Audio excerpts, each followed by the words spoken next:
Hi, నమస్కారం అండి. ప్రతి మనిషికి గొప్పతనం వ్యక్తి స్థానం కానే కాదు.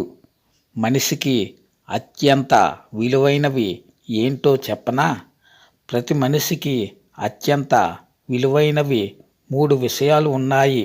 అవి నీరు, ఆహారం, మంచి మాటలు. ఈ మూడింటిని ఎప్పుడూ వృధా చేయకూడదు. నీటి వనరులను, పంట భూములను సంరక్షించుకోవాలి.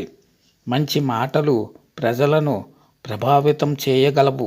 సమాజంలో చిన్నపాటి చైతన్యాన్ని తీసుకురాగలుగుతాయి. ఒక మనిషి గొప్పతనాన్ని అతని స్థానం కాకుండా అతని శీలం, వ్యక్తిత్వం నిర్ణయిస్తాయి. ఒక కాకి రాజభవనంపై కూర్చున్నంత మాత్రాన గరుడ పక్షి కంటే గొప్పది కానే కాదు.